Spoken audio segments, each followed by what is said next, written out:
তো আবারও নিয়ে চলে এসেছি নতুন একটি রেসিপি কই মাছের। তো আজকে আমি তেল কই বানাবো, তো সেটাই রান্না করে আপনাদের দেখাবো।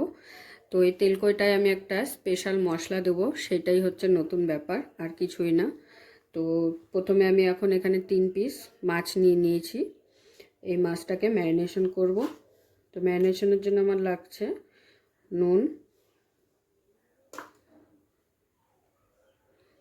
হলুদ গুঁড়ো, আর দিয়ে দেবো সামান্য একটু সর্ষের তেল। তো এবারে মাছগুলোকে খুব ভালো করে নুন হলুদ মাখিয়ে নেব।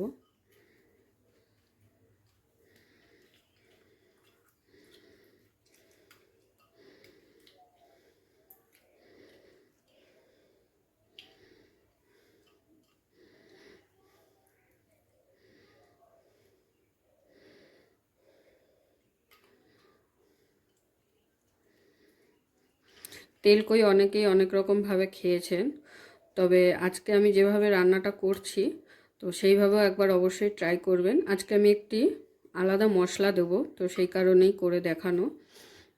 পেঁয়াজ রসুন ছাড়াও অনেকে তেল কই খায়, আবার পেঁয়াজ রসুন দিয়েও খায়। আমি এটাতে রসুন দেব না, কিন্তু পেঁয়াজটা দেব, তো সেটাই দেখাবো।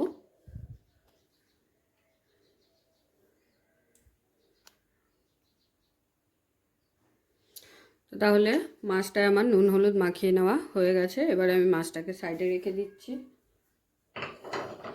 এবারে যে মশলাটার কথা বলছিলাম সেই মশলাটা রেডি করব। তো তার জন্য আমার লাগছে, প্রথমেই দিয়ে দিচ্ছি গোটা জিরে,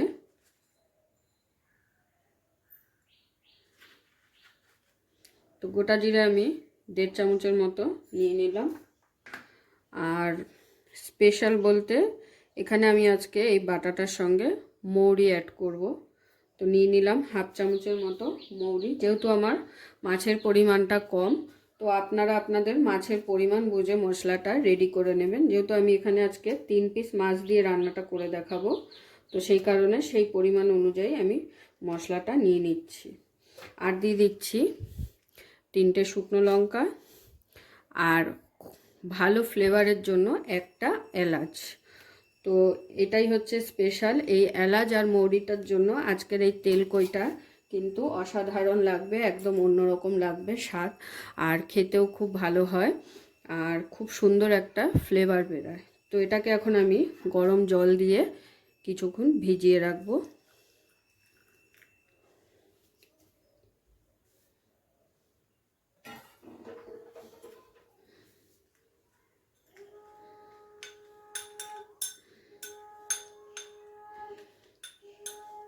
তো এটাকে আমি এখন 5 মিনিটের জন্য ভিজিয়ে রাখছি। তো ততক্ষণে আমি মাছগুলোকে ভেজে নেব।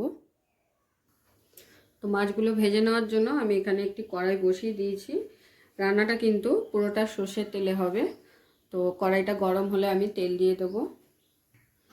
তো কড়াই কিন্তু গরম হয়ে গেছে, কড়াইতে দিয়ে দেবো এবার সর্ষের তেল। তো দেখে আশা করি বুঝতে পারছেন তেলটাকে কিন্তু আমি খুব ভালোভাবে গরম করে নিয়েছি, তেল থেকে ধোঁয়া উঠছে।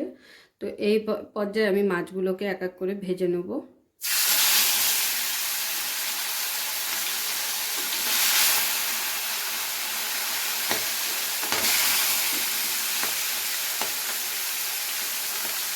মাছগুলো কিন্তু খুব বেশি ভাজা যাবে না, হালকা করে এপিট ওপিট করে ভেজে নিলেই হয়ে যাবে, কারণ কই মাছ বেশি ভাজলে শক্ত হয়ে যায়। তো সেই কারণে সামান্য একটু এপিট ওপিট করে ভেজে নেব।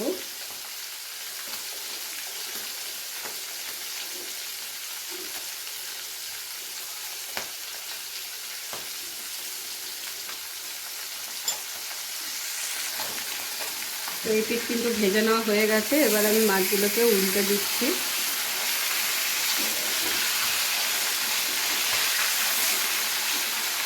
তো এইভাবে খুবই অল্প সময় নিয়ে মাছটাকে কিন্তু ভেজে নেবেন। বারবার বলছি, বেশি ভাজলে কিন্তু শক্ত হয়ে যাবে। তো মাছটা কিন্তু ভেজে নেওয়া হয়ে গেছে, আমি আর বেশি ভাজবো না। এবারে মাছটাকে এক এক করে তুলে নেব। এবারে এই একই তেলের মধ্যে দিয়ে দিচ্ছি কিছুটা কালো জিরে সম্বারের জন্য। আর এবার দিয়ে দেবো পেঁয়াজ বাটা। আমি এখানে একটা বড় সাইজের পেঁয়াজ পেস্ট করে নিয়েছি।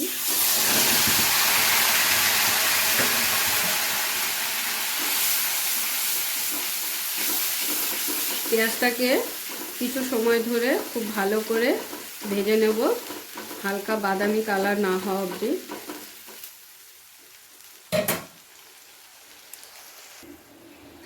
পেঁয়াজটা ভাজার সময় দিয়ে দিচ্ছি কটা কাঁচা লঙ্কা চেরা।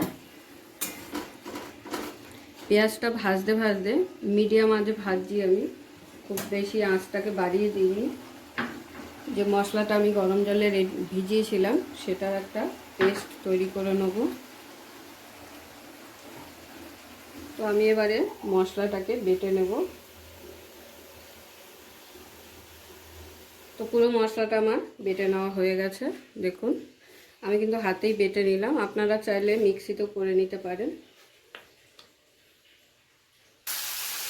তো এতক্ষণে আমার পেঁয়াজটাও কিন্তু খুব ভালোভাবে ভেজে নেওয়া হয়ে গেছে, পেঁয়াজের কাঁচা গন্ধটাও চলে গেছে, হালকা বাদামি কালারও এসে গেছে, দেখে বুঝতেই পারছেন। তো এখন আমি দিয়ে দেবো এই মশলাটা যেটা আমি বেটে নেব। তো এবারে দিয়ে দিচ্ছি বেটে নেওয়া মশলাটা। বাটিটা ধুয়ে সামান্য জল দিয়ে দিচ্ছি। পেঁয়াজের সাথে মশলাটাকে একটু ভালো করে মিশিয়ে নিয়ে দিয়ে দেবো এখানে কিছু গুঁড়ো মশলা অ্যাড করে দেবো। তো এবারে দিয়ে দিচ্ছি কিছু গুঁড়ো মশলা অ্যাড করে। প্রথমেই দিয়ে দিচ্ছি হলুদ গুঁড়ো,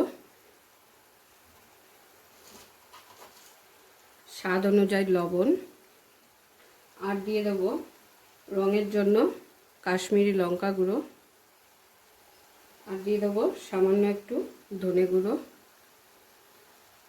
এবারে সমস্ত মশলাগুলোকে ভালো করে কষিয়ে নেব। আমি কিন্তু এখানে এখনও পর্যন্ত টমেটো ব্যবহার করিনি, কারণ টমেটোটা সবার লাস্টে দেব। তো সমস্ত মশলা অ্যাড করে নেওয়ার পরে এবারে আমি টমেটোটাকে এরকম কুচিয়ে রেখে দিয়েছি, এই কোচানো টমেটোটা আমি দিয়ে দেবো। টমেটো পেস্ট দিলাম না কেন, কারণ লাস্টে টমেটো পেস্ট দিলে টমেটোর যে কাঁচা গন্ধটা সেটা কিন্তু থেকে যায়। তো সেই কারণে টমেটোটাকে আমি এইভাবে কেটে দিয়ে দিলাম। এবারে টমেটোটা দেওয়ার পরে মশলাটা একটু ঢেকে দেব, যাতে টমেটোগুলো ভালোভাবে সেদ্ধ হয়ে যায়।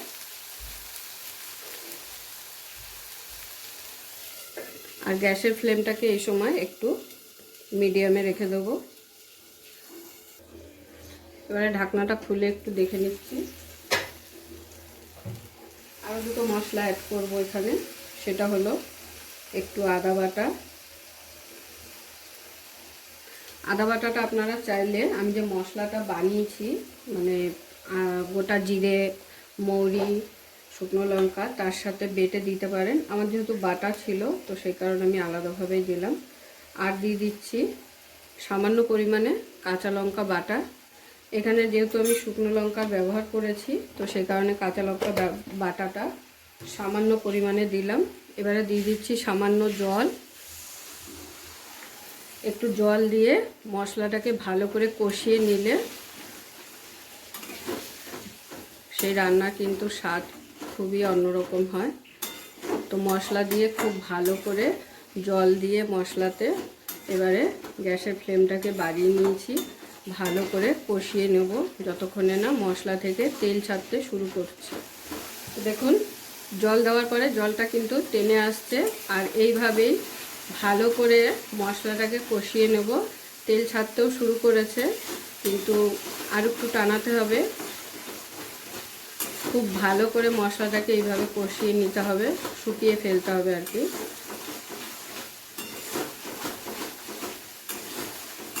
একটু সময় নিয়ে এইভাবে করতে হবে।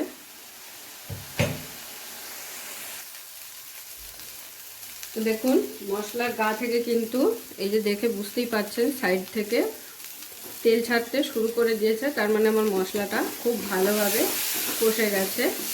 এবারে দিয়ে দিচ্ছি সামান্য একটু মিষ্টি, যেহেতু এখানে অনেকটা টমেটো বাটা দিয়েছি তো সেই স্বাদটাকে ব্যালেন্স করার জন্য দিয়ে দিলাম। এটা আপনাদের ইচ্ছে, না দিলেও দিতে পারেন, আর যারা ভালোবাসেন তারা দিয়ে দেবেন। যদি মনে করেন দেবেন না তাহলে স্কিপ করে যেতে পারেন। তো মশলাটা খুব ভালোভাবে কষে গেছে। এবার আমি দিয়ে দেবো এর মধ্যে পরিমাণ মতো জল।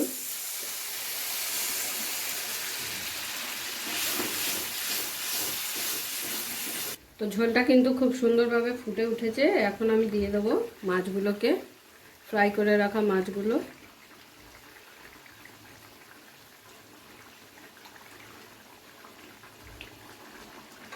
মাছটা দিয়ে একটু ভালো করে নেড়ে দিলাম।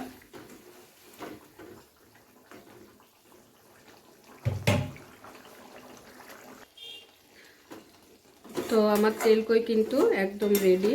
এরকম মাখা মাখা ঘন ঘন ঝোলটাই হবে, বেশি পাতলা কিন্তু হবে না। তো আমিও একটু ঘন ঘনই রেখেছি। এবারে আমি গরম গরম প্লেটে সার্ভ করে নেব।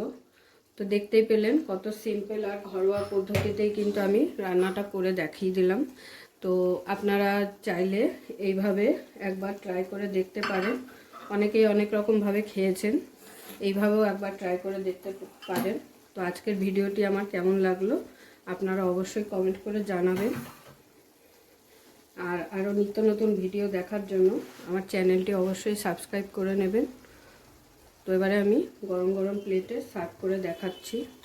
পুরো ভিডিওটা দেখার জন্য সকলকে অসংখ্য ধন্যবাদ। এরকম আরও নিত্য নতুন ভিডিও দেখার জন্য চ্যানেলটি অবশ্যই সাবস্ক্রাইব করে নেবেন, আর পাশে থাকা বেল আইকনটি প্রেস করে নেবেন নতুন রেসিপির আপডেট পাওয়ার জন্য।